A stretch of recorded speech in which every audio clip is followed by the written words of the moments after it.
মানুষ সংস্কারক এবং বিজয়ীকে দুভাবে মনে রাখে। কাকে কিভাবে মনে রাখে আমি দুটো নাম করব।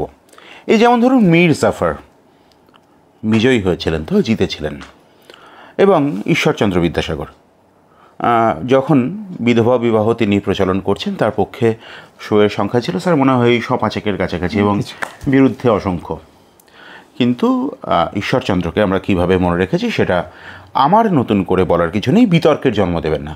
আমি কারুর সঙ্গে কারুর তুলনা করছি না, আমি শুধুমাত্র দুটো উদাহরণ দিলাম। বিকাশ রঞ্জন ভট্টাচার্যকে আমি সংস্কারক বলবো কিনা বা ইতিহাস সংস্কারক বলবে কিনা সেটা তো অবশ্যই ইতিহাস বলবে, কিন্তু যখন পপুলিস্ট ঝোঁক প্রবণতা, যখন জনপ্রিয়তাবাদ যখন মাথাচাড়া দিয়ে একদম মাথাচাড়া দিচ্ছে, আমি কেন বলবো, যখন একদম তার সর্বোচ্চ সীমায় পৌঁছে গিয়েছে প্রায়, তখন একটি মানুষ নিজের নীতি, নিজের বোধ, নিজের আদর্শ, নিজের প্রিন্সিপাল, নিজের পলিসির ওপর একদম শির দ্বারা সোজা করে রিজু করে দাঁড়িয়ে থেকেছেন। তার নাম বিকাশ রঞ্জন ভট্টাচার্য। তার সম্পর্কে আমার নতুন করে ভূমিকা দেওয়ার কিছু নেই। আমি যখন স্যারের অ্যান্টি চেম্বারে বসেছিলাম আমার কথাগুলো হঠাৎ করেই মনে হলো, এবং মনে হলো এই বার্তা আপনাদেরকে দিই। সরাসরি প্রসঙ্গে আসবো। আজকে আপনারা থাম্বনেল দেখেই বুঝতে পেরেছেন, এবং এমন একজন ব্যক্তি সম্পর্কে আমি আজকের আলোচনা শুরু করব, এমন একজন ব্যক্তিকে নিয়ে, যিনি এক সময় বলেছিলেন যে আমি বিকাশ রঞ্জন ভট্টাচার্যের পায়ের কাছে বসে আইন শিখেছি, এবং আরও কিছু বিষয় আমি কোনো হাইলাইট রাখবো না, আমি কিছুটা আভাস দিচ্ছি কী নিয়ে আজকে আমরা প্রাথমিকভাবে কথা বলতে পারি। হুমায়ুন কবির তিনি মাঝে মধ্যেই এটা ওটা বলেন, দল তৈরি করবেন বলেছেন, আদৌ করবেন কি না, করলে কেন করবেন, তার কী ফলাফল হতে পারে সেই নিয়ে রাজনৈতিক আলোচনা আমরা করব। আবার নওশাদ সিদ্দিকী থেকে শুরু করে অনেকেই আমার কমেন্ট বক্সে অনেকে বলেন যে বিকাশ রঞ্জন ভট্টাচার্যকে তারা পশ্চিমবাংলার মুখ্যমন্ত্রী হিসেবে দেখতে চান, কিন্তু বিকাশ রঞ্জন ভট্টাচার্য বলেন যে সেটা তার দলের সিদ্ধান্ত, এবং আমিও সেটাই মনে করি যে সেটা তো একেবারেই দলের সিদ্ধান্ত, কিন্তু তিনি অক্লান্তভাবে তার কাজ করে চলেছেন। কিন্তু স্যার আমি যে আলোচনাটা শুরু করব, এবং তারও আগে অতি দক্ষিণপন্থী বা শহুরে মানুষ, আরবান নাক্সাল কথাটা আমি বলবো না, শহুরে মানুষ যারা শিক্ষিত তথাকথিতভাবে, তারা অনেকেই তৃণমূল কংগ্রেসকে লেসার এভিল বলে, বিজেপিকে গ্রেটার এভিল বলে তৃণমূল কংগ্রেসকে বকলমে সাহায্য করেছিলেন যারা সেকুলার মানুষজন। তারা কি কিছুটা সমস্যায় পড়লেন? আমি এই বিষয়তেও অবশ্যই আসবো। এবং আরেকটি বিষয়, আজকে আমি যে শহরে থাকি বর্ধমান, সেই বর্ধমান শহরে একজন বিজেপি কর্মীকে অ্যারেস্ট করা হয়েছে। তিনি মুখ্যমন্ত্রী সম্পর্কে কিছু মিম, কোনো অশালীন শব্দ অন্তত আমি খুঁজে পাইনি, কিছু মিম তিনি প্রকাশ করেছিলেন ফেসবুকে, তার জন্য তাকে গ্রেফতার করা হয়েছে। এই প্রবণতাগুলো নিয়ে এক এক করে কথা বলবো। স্যার একদম প্রথমেই আমি জিজ্ঞেস করি আপনাকে, তো নওশাদ সিদ্দিকী মনে হয় এই চেম্বারেই বসে বলেছেন, আরও অনেক জায়গাতেই বলেছেন যে মুখ্যমন্ত্রী হিসেবে দেখতে চান, অনেকে বলেন, সেটা সময় বলবে। কিন্তু আমি বলবো যে আপনি কি মুখ্যমন্ত্রী হতে পারবেন স্যার কখনো? কারণ আমি আজকে জানলাম, যে কালকে জানলাম, 90 দশকে নাকি সাংসদদের মধ্যে, পুরুষ এবং মহিলা সাংসদদের মধ্যে ক্রিকেট খেলা হয়েছিল, এবং সেখানে আমাদের রাজ্যের মাননীয় মুখ্যমন্ত্রী শ্রেষ্ঠ খেলোয়াড়, ওম্যান অফ দ্য ম্যাচ হয়েছিলেন। এবং আমি গান লেখা, গানে সুর করা, কবিতা লেখা, ছড়া লেখা, রান্না করা, তাতে আগুন থাকে কি থাকে না সেই প্রসঙ্গে আমি যদিও যাব না। আপনি কি এগুলো কোনোটা পারেন? দেখুন, আমার মনে হয় আমরা না এই সমস্ত ছেদ জিনিস তা নিয়ে আলোচনা না করলেই পারি। প্রশাসন চালানো একটা ভিন্ন দক্ষতা। তিনি ভালো খেলোয়াড় হতে পারেন, ভালো কবি হতে পারেন, ভালো বাসন মাজতে পারেন, কি ভালো ঘর ঝাড় দিতে পারেন, এগুলো কোনোটাই কিন্তু প্রশাসন চালানোর দক্ষতার সঙ্গে যুক্ত নয়। এটা একটা ভিন্ন যোগ্যতা। সেই যোগ্যতা কারো আছে কি নেই সেটা নির্ভর করবে যখন তিনি প্রশাসন চালানোর দায়িত্ব পাবেন এবং সেটা কিভাবে পালন করেছেন তার উপরে। এর বাইরে আমি কিছু বলবো না। Doctor BC. রায় বিখ্যাত চিকিৎসক ছিলেন, তিনি প্রশাসন চালিয়েছেন, চিকিৎসাও করেছেন, কিন্তু কখনো তিনি বলেছেন যে আমি এই করেছি তাই করেছি, আমি জানি না। সুতরাং এই সব বিষয় নিয়ে আসলে হয় কি, মানুষের যে দৈনন্দিন জীবনযাপনের যে সমস্যা, সেই সমস্যার যন্ত্রণা থেকে মানুষকে খানিকটা বিমুখ করতে হয়, খানিকটা আফিং দিয়ে দিতে হয়। সেই আফিংয়ের কাজ করে এগুলো। তিনি বড় ক্রিকেটার হতে পারেন, খেলা হবে তার প্রিয়, আমি জানি না। ধরে নিলাম তিনি বড় ক্রিকেটার, ধরে নিলাম তিনি বড় রাঁধুনি, কারণ এগুলোই বিজ্ঞাপিত হয়। অত্যন্ত নিম্ন রুচির প্রকাশ এগুলো, এগুলো অত্যন্ত নিম্ন রুচির প্রকাশ। পশ্চিমবঙ্গের রাজনীতিতে এইসব জিনিস আসবে এটা ভেবে আমার খুব কষ্ট হচ্ছে। কেন ভারতবর্ষের যদি আপনি সামগ্রিক লড়াইটা দেখেন, ইংরেজ সাম্রাজ্যবাদের বিরুদ্ধে যে লড়াই শুরু হয়েছিল, সেই লড়াই থেকে এমনকি স্বাধীনতা উত্তরকালে ভারতবর্ষের সংসদীয় গণতন্ত্র বিকাশের যে লড়াই, এই সব লড়াই কিন্তু পশ্চিমবঙ্গের একটা অনন্য সম্মানীয় জায়গা ছিল। অবশ্যই ছিল। সেই জায়গাটাকে আমরা কোথায় যেন ধসিয়ে দিলাম। এটা যে কত বড় ক্ষতি হলো পশ্চিমবঙ্গের মানুষের, আগামী দিনের ইতিহাস এটা বলবে। স্যার কুণাল ঘোষ, তিনি তো, আপনি তার নাম শুনলে বলেন আমি মন্তব্য করব না, কিন্তু স্যার প্লিজ মন্তব্য করতে হবে আপনাকে স্যার, কারণ তিনি বলেছেন যে আগামী 2036 পর্যন্ত তিনি মুখ্যমন্ত্রী থাকবেন, এখনকার মুখ্যমন্ত্রী। জ্যোতিবাবুর রেকর্ড তিনি ভেঙে দেবেন যদি না 29 সালে তিনি প্রধানমন্ত্রী হন। What's your take sir? দেখুন, স্বপন যদি মধুর এমন হোক সে মিথ্যে কল্পনা, জাগায়ও না ওরে কিন্তু জাগায়। মানে 36 তো এই এলো বলে এখন এই কল্পনায় মানুষ থাকতে ভালোবাসেন, কেন থাকবেন না? এখন এই কল্পনা যদি প্রশাসন চালানোর ক্ষেত্রে কোনো রকম কী বলবো শ্রীবৃদ্ধি ঘটায়, তাহলে সে কল্পনা ভালো। কিন্তু এই কল্পনাটা আমাদের ভবিষ্যতে আতঙ্কের দিকে নিয়ে যায়। 2011 পরবর্তী সময় থেকে আজ পর্যন্ত পশ্চিমবঙ্গের প্রশাসন যেভাবে চলেছেন, প্রশাসনিক কর্তা তার যে বিভিন্ন আচার আচরণ, ভঙ্গিমা ইত্যাদি, আমি সেসব নিয়ে আলোচনা করতে চাই না, সেটাকে আমাদের গর্ব বৃদ্ধি করেছে, আমাদের গর্বিত করতে পেরেছে না ক্রমশ আমাদের অন্যান্য রাজ্যের মানুষের কাছে হাস্যাস্পদ করেছে? এটা বিচার করতে হবে। আমি কি আরও হাস্যাস্পদ হতে চাই? আজকে সবচেয়ে বড় প্রশ্ন এটা। আমি যদি আরও হাস্যাস্পদ হতে চাই, তাহলে 36 কেন 56 হতে পারে? স্যার আমি কোনো নির্দিষ্ট ঘটনার উল্লেখ করব না, আমি যে কথা বলে আলোচনা শুরু করছিলাম, এটা আমি নিজেও মাঝে মধ্যে ভাবি। আজকে আপনাকে একদম অন ক্যামেরাই জিজ্ঞেস করছি, কারণ আপনি অন ক্যামেরা এবং অফ ক্যামেরাও তাই বলেন যেটা অন ক্যামেরা বলতে পারবেন, সেই জন্যই জিজ্ঞেস করছি যে আপনার একটি আচরণ নিয়ে, একটি ঘটনা নিয়ে বিস্তর সমালোচনা হয়েছে। আপনি একবারও বলেননি আমি ভুল করেছি, আপনি একবারও বলেননি যে না এটা না করলেই হতো, আপনি কোনো দুঃখ প্রকাশ করেননি, এবং তারপর থেকে আপনার নিন্দা যেমন হয়েছে, জনপ্রিয়তাও ঊর্ধ্বমুখী। আমি জানতে চাইছি যে এটার মানে আপনি ভিটামিন ডি কি খুব বেশি খান, এটার কারণ কি? মানে এই যে রিজু থাকা, দেখুন ম্যাডাম তো ডায়েটিশিয়ান, উনি কি মানে ভিটামিন ডি বেশি দেন? আমি যদি জানি যে আমি যেই কাজটা করছি এই কাজ করার পেছনে আমার কোনো অসৎ উদ্দেশ্য নেই, তাহলে রিজু না থাকার কোনো কারণ নেই। মনে হয় না একটু আমি সংসদীয় রাজনীতির ক্ষেত্রে একটুখানি আমার একটু স্লিপ করে গেলাম, একটুখানি না করলেই ভালো হতো এটা? দেখুন, আমি একটা কথা খুব পরিষ্কার বলি, আগামী দিনে নীতিগত ক্ষেত্রে কোনো রকম কম্প্রোমাইজ হয় না। আজকে যেটা নিয়ে আমাকে সমালোচনা করা হয় সেটা হচ্ছে, আমি বলি সরাসরি, ব্রাহ্মণ্যবাদী RSS কালচার, তার বিরুদ্ধে লড়াইটা আমাকে তীব্র থেকে তীব্রতর করতে হবে, আমি চেষ্টা করে যাচ্ছি। কিন্তু যদি প্রশ্নটা এটা আসে যে কোনো মানুষ তার ব্যক্তিগত ধর্ম আচরণ, ব্যক্তিগত বিশ্বাসের ওপর দাঁড়িয়ে আছেন, সেই ব্যক্তিগত বিশ্বাস পালনের ক্ষেত্রে আমি নিশ্চয়ই অনেক ফ্লেক্সিবল, অনেক নমনীয়। বলতে যদি কেউ আপনি আমাকে আগে একবার বলেছিলেন যে আমি একে আজকে যদি কেউ আমাকে বলেন, একজন প্রবীণ মানুষ, যে এইটা তুমি যে প্রার্থনা করে দাও আমার ভালো লাগবে, সেটা আপনি তার ভালো লাগার জন্য করবেন, কেন করবো না? আমি যখন অনেকে আমার কাছে আসে, আমি তো বিভিন্ন চরিত্র নিয়ে, যাদের এরা বলেন দেবতা, তাদের নিয়ে অনেক মজা করি, রসিকতা করি।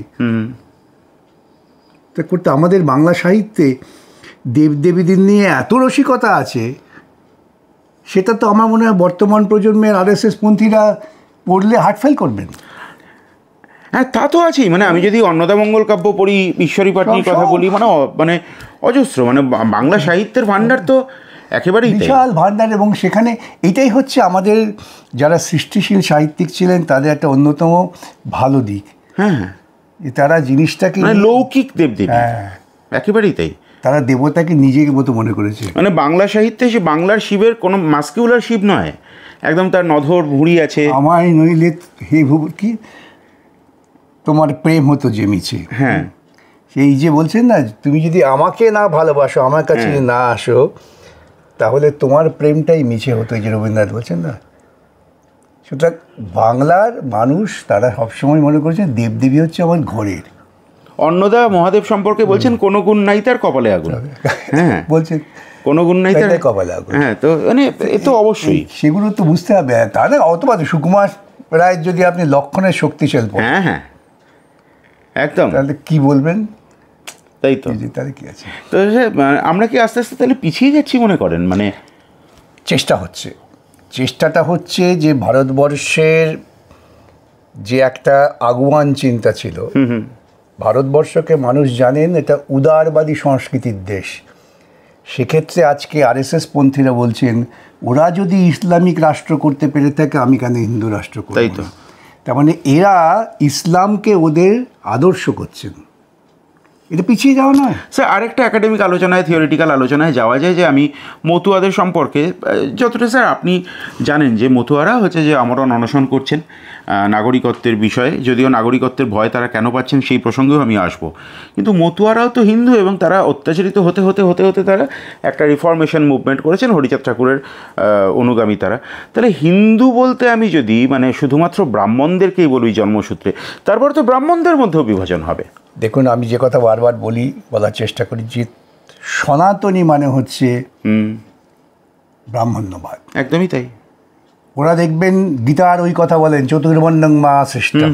তাহলে আমি যদি চতুর্বর্ণ সৃষ্টি করে থাকি তাহলে সেখানে কি দেখা গেছে ব্রাহ্মণদের মাথায় রেখে আর সবাই তার সেবা করবে।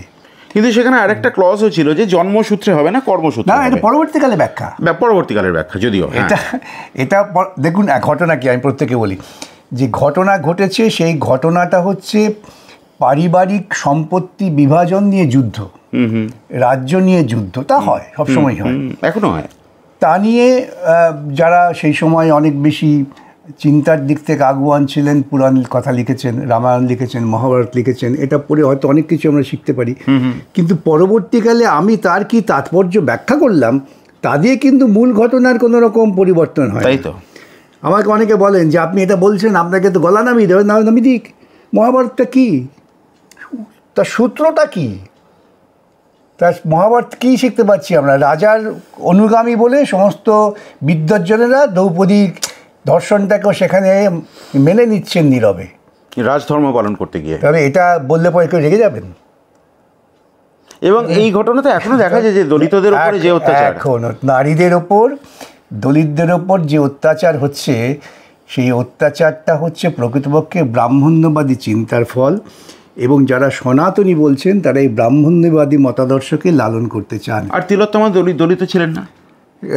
হ্যাঁ, মানে অতএব আমি স্যার অনেক দীর্ঘ আলোচনা হয়ে যাবে।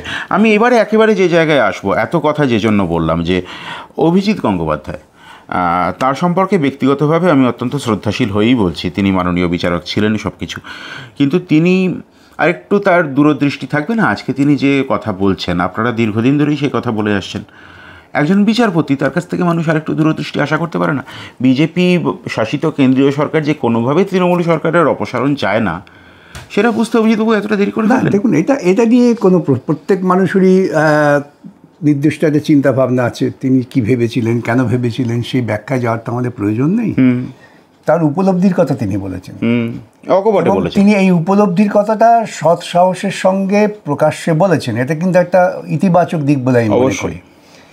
যে তিনি ক্ষমতার বৃত্তের মধ্যে থেকে ক্ষমতার লালসায় লালায়িত হয়ে সত্যকে আড়াল করব এটা করেননি। এদিক থেকে অভিজিৎ নিশ্চয় অভিনন্দন প্রাপ্য, আমার কাছে তো বটেই। আর দ্বিতীয় কথা হচ্ছে যে তিনি রাজনৈতিক মূল্যায়নটা ভুল করেছেন। আমি প্রথম দিনই বলেছিলাম যখন তিনি বিজেপি প্রার্থী হলেন, একদম এই ঘরে আমাকেও বলেছিলেন যে তিনি এটা ভুল করলেন। এখন আজকে তার উপলব্ধি হয়েছে, কিন্তু এটা তো এখনও তিনি রাজনৈতিকভাবে উপলব্ধি করতে পারছেন না যে বিজেপি এবং আরএসএস তারা চায় মমতা টিকে থাকুক। কথা হয়েছে তারপরে আপনার সঙ্গে? না, আমার সঙ্গে সাধারণত যোগাযোগ হয় না। সুতরাং বিজেপি এবং আরএসএস তারা চাইবে মমতা টিকে থাকুক। কেন, মমতা যেভাবে আরএসএসের মতাদর্শ বা ব্রাহ্মণ্যবাদী মতাদর্শকে কার্যকর করে এগিয়ে নিয়ে যাচ্ছেন, এতটা সূক্ষ্মতার সঙ্গে বিজেপির ক্ষমতা হতো না। এবং সত্যি তো বিজেপি তো কোনো রাজ্যে সরকারের টাকায় মন্দির করতে পারেনি তো উনি পথ দেখালেন। দুর্গাপূজা হ্যাঁ, দুর্গাপূজা কমিটিকে টাকা দেওয়া, এইটা দেখে এবার উড়িষ্যায় আমি শুনলাম সেখানে বিজেপি সরকার দুর্গাপূজা কমিটিকে টাকা দিয়েছে। তাহলে আজকে বুঝতে হবে তো যে আরএসএস একটা অত্যন্ত সংগঠিত হিন্দুত্ববাদী শক্তি, প্রচুর টাকা তাদের আছে, ভারতবর্ষের পুঁজিপতিরা তাদের টাকা দিয়ে সমৃদ্ধ করেছে। তারা চাইবেন এমন একটা অবস্থা টিকিয়ে থাকতে যাতে ওই পুঁজিপতিদের স্বার্থই রক্ষিত হয়, অন্য কিছু না। তারই পরিণতি এটা। স্যার আপনাদের অ্যাডভান্টেজ হচ্ছে? আমি হতে বাধ্য। অ্যাডভান্টেজ, মানুষ যখন এটা উপলব্ধি, মানুষ কিন্তু অভিজ্ঞতা দিচ্ছে। আজকের মতুয়া সম্প্রদায়ের মানুষ কি বলছেন আমি দেখলাম, তারা আতঙ্কিত। হ্যাঁ, তারা বলছেন যে আমাদের নিয়ে ছেলেখেলা হয়েছে, কখনো বিজেপি কখনো তৃণমূল। আমি আজ থেকে বোধহয় 2-3 বছর আগে যখন এই সমস্ত বিতর্ক উঠছে তখনই বলেছিলাম যে সার্ভে করে যারা ভারতবর্ষে একটানা 5 বছর আছে, কিভাবে এসছে বড় কথা নয়, একটানা 5 বছর আছে, তাদের প্রত্যেককে নাগরিকত্ব দিতে হবে। তুমি ভারতবর্ষ, সিএ তো নাগরিকত্ব দেওয়ার আইন, তাহলে ভয় পাচ্ছে কেন? একটা বড় দেশ ছিল, ভাগ হয়েছে রাজনৈতিক কারণে, এবং সে রাজনৈতিক কারণের পেছনে মদত হয়েছে আরএসএস এবং সাম্রাজ্যবাদের কারণে ভাগ হয়েছে। হ্যাঁ, সাম্রাজ্যবাদ তাদের খেলিয়েছে। সাধারণ মানুষ তো আর এর জন্য অপরাধী নয়, তো সাধারণ মানুষের জীবনের নিরাপত্তা কেন দেওয়া হবে? স্যার সেই জায়গায় দাঁড়িয়ে মানে আমি আগের দিনও আপনাকে জিজ্ঞেস করছিলাম যে আজকে মতুয়া পরিবারের মহাসংঘের মধ্যে থেকে, ঠাকুরবাড়ির পরিবারের মধ্যে থেকে সাংসদ আছে, বিধায়ক আছে, সব কিছু আছে, তারপরেও মতুয়ারা আপনাদের দলকে চিঠি লিখে আমন্ত্রণ করলেন। আপনাদের মতুয়াদের মধ্যে জনসমর্থন শূন্য বলে তৃণমূল এবং বিজেপি সংস্কারের দাবি করে। কারণ দেখুন, শূন্য থেকেই তো শুরু হয়, মানুষ অভিজ্ঞতায় শেখে। মানুষ পথ চলতে চলতে কখনো হুমড়ি খেয়ে পড়ে, কখনো খাদে গিয়ে পড়ে, তারপর মানুষ দেখে আসল পথ কোনটা। সেই আসল পথ যখন মানুষ উপলব্ধি করবে, বামপন্থা ছাড়া তো অন্য কোনো পথ নেই যা মানুষকে মুক্তি দিতে পারে। এটা কোনো হাতের মোয়া নয়। বামপন্থা একটা আদর্শ, যে আদর্শ প্রতিষ্ঠিত, পরিচিত বিভিন্ন ধ্যান ধারণার বিরুদ্ধে একটা বিকল্প ধারণা, তাকে প্রতিষ্ঠা করা খুব কঠিন। সেই কঠিন কাজটা করতে বামপন্থীদের অনেক বেশি আত্মত্যাগ করতে হয়, অনেক বেশি তাদের দর্শন সম্পর্কে আত্মস্থ হতে হয়, সেই দর্শনের উপর আস্থা রেখে তা প্রচার করতে হয়, মানুষের কাছে নিয়ে যেতে হয় বামপন্থাটা কী। একবার মানুষ যদি বুঝে যায় এটাই বামপন্থা, সে মানুষ কিন্তু জীবন দিয়েও সেই পথে থাকবেন। সে দৃষ্টান্ত আমরা দেখেছি তো। স্যার আরেকটি কথা, অভিজিৎ গঙ্গোপাধ্যায় মাননীয় প্রাক্তন বিচারপতি একটা খুব উল্লেখযোগ্য মন্তব্য করেছেন যে অবাঙালি, উত্তর ভারত থেকে নিয়ে আসা অবাঙালি নেতাদের দিয়ে বাঙালি মন জয় করা যাবে না। আপনার বক্তব্য এখানে কি? বাঙালি অবাঙালিটি সত্যিই ফ্যাক্টর? না, এটা শুধু বাঙালি অবাঙালি বলে না, এটা ধরুন একজন মানুষ যে মাটিতে জন্মেছেন, যে মাটিতে বড় হয়েছেন, সে মাটির গন্ধ সে যতটা বুঝতে পারবে, বাইরের কারো পক্ষে এসে বোঝার সময় তবে তাকে থাকতে হবে। তা তো বটেই। যদি এখানে ধরুন 300 বছরের পর বহু মারোয়ারি কমিউনিটি আছেন, তারা কিন্তু বাংলা সংস্কৃতি, বাংলা কৃষ্টিটাকে ভালোবেসে থেকে কিন্তু বাঙালি হয়ে গিয়েছে। একদম। আমি আপনাকে আমার অভিজ্ঞতা বলতে পারি, মারোয়ারি কমিটি, তাদের বিভিন্ন স্কুল ছিল, তাদের নিয়ে মামলা করতাম বহুদিন আগে, তখন আমি জুনিয়র। তাদের জিজ্ঞাসা করেছিলাম, বললাম আমরা এখানে 300 বছরের ওপর আছি বাবু, ওদেরকে বাবু বলে সম্বোধন করে। তাই তো, একদম একদম 300 বছরের ওপরে আছে। এবং তারপর কথায় কথায় জানা গেল যিনি আসতেন তিনি হচ্ছেন হিন্দু মহাসভার প্রেসিডেন্ট এখানকার। আচ্ছা। তা আমি তাকে হাসতে হাসতে বলতাম, তিনি ওই ফিস টিস দিতেন না, কম দিতেন। আমি বললাম ঠিক আছে, দিতে হবে না, আপনি আমাকে হিন্দু মহাসভার প্রেসিডেন্ট করে দিন। ভদ্রলোক হাসতে হাসতে বললেন, বাবু ওটি পারবো না, আপনি ওটা তুলে দেবেন। এখন ধরুন, এরা বাংলা সংস্কৃতির সঙ্গে এদের একেবারে আত্মস্থ হয়ে গেছে। তাই তো। কিন্তু আজকে যদি আপনি মোদিকে এনে সেখানে, বা কৈলাস বিজয়বর্গী, ঠিকই তাই, পারবেন না। তারা কেন এই সয়েল কি করে তারা মাটির গন্ধটা বুঝতে হবে। ঠিকই তাই। স্যার খুব সংক্ষিপ্ত করবো আরও একটি বিষয়। হুমায়ুন কবির বলেছেন 22শে ডিসেম্বর নতুন দল, চেয়ারম্যান তিনি নিজে হবেন, কিন্তু অন্য আরও যা পোর্টফোলিও হোল্ডার, অফিস বিয়ারার্স, সেসব পরে বলবেন। এবং তৃণমূল কংগ্রেস তাতে অবশ্যই যার পর নেই আতঙ্কিত, কিন্তু হুমায়ুন কবিরের তো এই দল পরিবর্তনের অভিজ্ঞতা রয়েছে। আপনারা কি কোনোভাবে অ্যাডভান্টেজ পাচ্ছেন? মানে গুণগত পরিবর্তন করছে পরিস্থিতি? আমি একটা ব্যাপারে খুব শঙ্কিত, আমি বলি আপনাকে, যে হুমায়ুন কবির যে দল তৈরি করবেন, যতটুকু আমি বুঝেছি বা শুনেছি, সেটা কিন্তু পুরোপুরি মৌলবাদী দৃষ্টিকোণ থেকে 100বার সরাসরি এই মুসলিম মৌলবাদকে মাথাচাড়া দিয়ে, জ্যাক দিয়ে তুলে হিন্দু মৌলবাদ মাথাচাড়া দেবে। এবং জানবেন, বৈজ্ঞানিক নিয়মেই যেহেতু হিন্দু বলে যারা ভাবেন তারা সংখ্যাগরিষ্ঠ, তাদের মৌলবাদ কিন্তু ভয়ানক। এটা আমার কথা না, রবীন্দ্রনাথের কথা। সেটা এটা তৈরি করা হচ্ছে, নতুন করে একটা মৌলবাদী আবহ তৈরি করার জন্য। একদম নির্বাচনী রাজনীতির পাটিগণিতে আপনাদের সুবিধা হবে। কি সুবিধা হবে না হবে, আপনি ভোট করতে দেবেন না? আজকে দেখেছেন বিহারে কি হয়েছে? এরা ভোট করতে দেবে?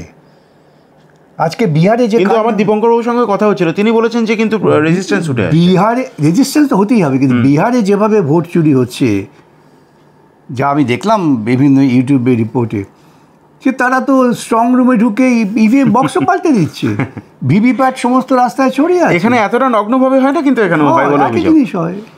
এখন যেখানে এখানে প্রতিরোধ হয় বলে মারামারি খুনোখুনি হয়, ওখানে প্রতিরোধ নেই বলে খুনোখুনি হয় না, কিন্তু এখন প্রতিরোধ হবে, খুনোখুনি হবে। কেন? ওখানকার বামপন্থী কর্মীরা তারা রুখে দাঁড়াবে এই সমস্ত ক্ষেত্রে। অতএব নির্বাচনটাকে কি এরা, নির্বাচন যে অর্থে চালু হয়েছিল, আমি বলি ভারতবর্ষ স্বাধীনতার প্রথম সাফল্য হচ্ছে পলিটিক্যাল জাস্টিস, অর্থাৎ one man one vote one value. সেই one man one vote one value, এই কনসেপ্টটাকে বিজেপি আরএসএস ধ্বংস করতে চাইছে। তার মধ্য দিয়ে তারা স্বৈরাচারে ফিরে যেতে চায়। স্যার, আমি দেখছিলাম আপনার কাছে অসংখ্য ফোন আসছে, পরপর ফোন আসছে এসআইআর নিয়ে, অনেক আতঙ্কিত, প্রচুর এসআইআর নিয়ে। এই আতঙ্ক তৈরি করা হলো কেন? অনুপ্রবেশ। এটাও বুঝতে হবে, 2002-এ আতঙ্ক হয়নি কেন? কারণ 2002-এ তখন অনুপ্রবেশের তত্ত্ব বাজারে আসেনি। অনুপ্রবেশের তত্ত্ব মমতা এনেছেন 2002-এর পরে। কিন্তু অনুপ্রবেশ নেই বলছেন। কোথায় অনুপ্রবেশ কি নেই বলছেন? অনুপ্রবেশ থাকলেও তা এতটাই নগণ্য যে এ নিয়ে আর আতঙ্কের কারণ নেই।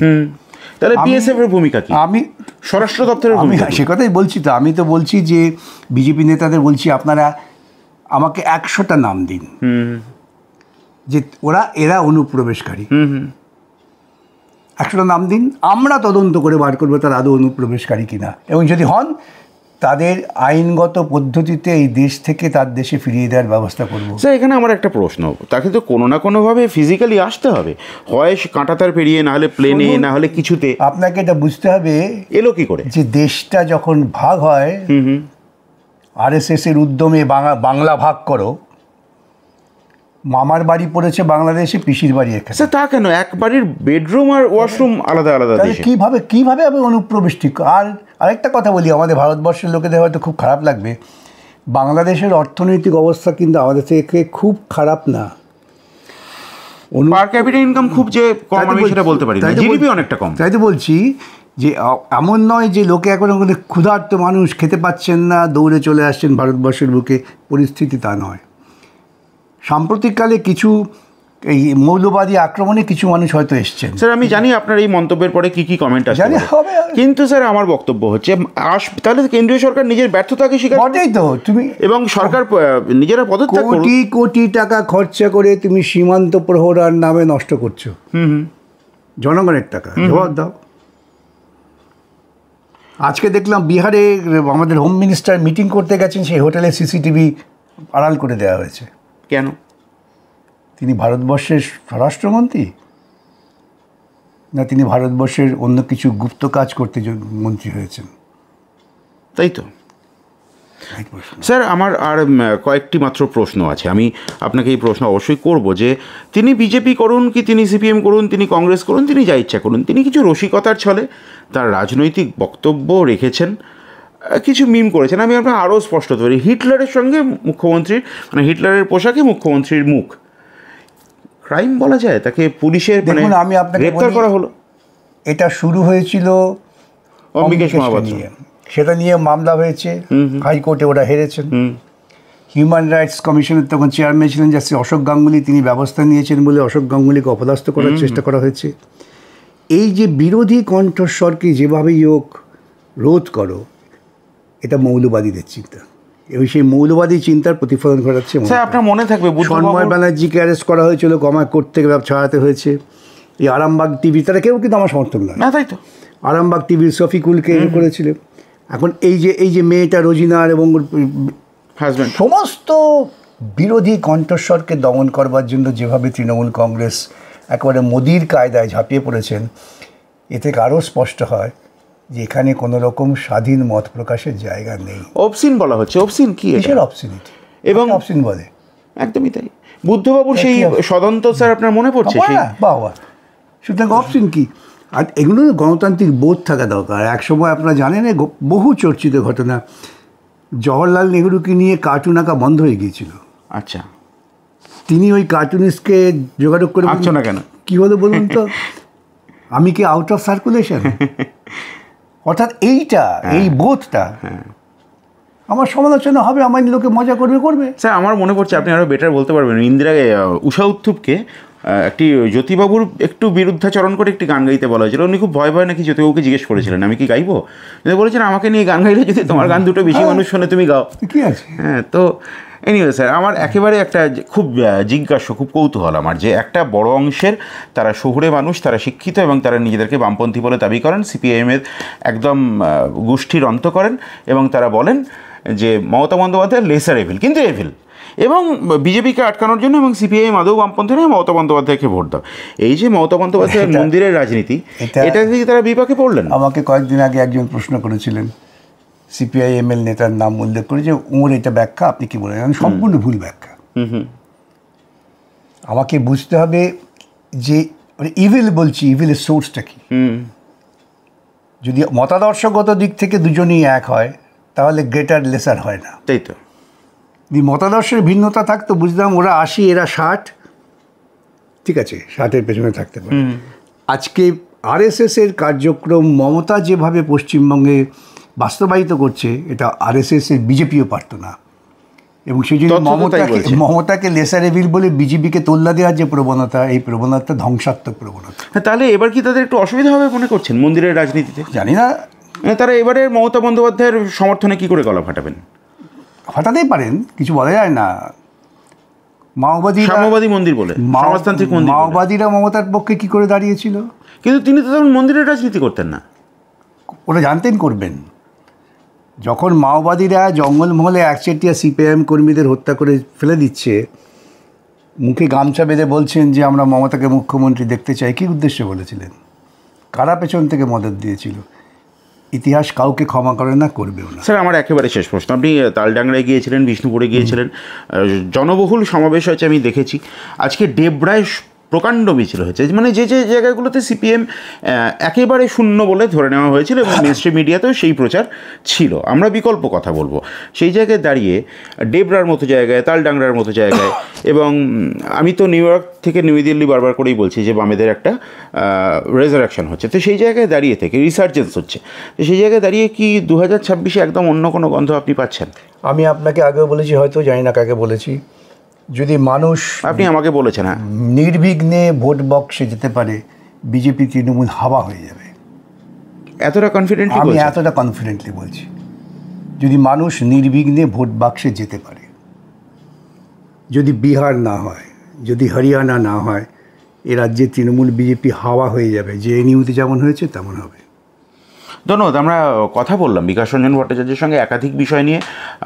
আপনার চোখ অবশ্যই থাকতে হবে এই ধরনের এক্সক্লুসিভ কন্টেন্টস, কারণ মেইনস্ট্রিম মিডিয়ায় যা যা খবর স্ক্রিন টাইম পায় তার থেকে আরও অনেক গুরুত্বপূর্ণ খবর আমরা মনে করি মিশে থাকে সাধারণ মানুষের ঘামের গন্ধে, তাদের জুতোর ধুলোয়। সেই সমস্ত বিষয় এবং তার বিশ্লেষণ আমরা করি তাঁদেরই প্রতিনিধি বিকাশ রঞ্জন ভট্টাচার্য, অন্যতম গুরুত্বপূর্ণ মানুষ এই রাজ্যের বিরোধী রাজনীতির ক্ষেত্রে আমি বলবো, এবং মমতা বন্দ্যোপাধ্যায়কে সরাসরি একাধিকবার পর্যদস্ত কার্যত করেছেন তিনি। ধন্যবাদ। আপনার চোখ থাকুক কবি সৌরভের ইউটিউব চ্যানেলে।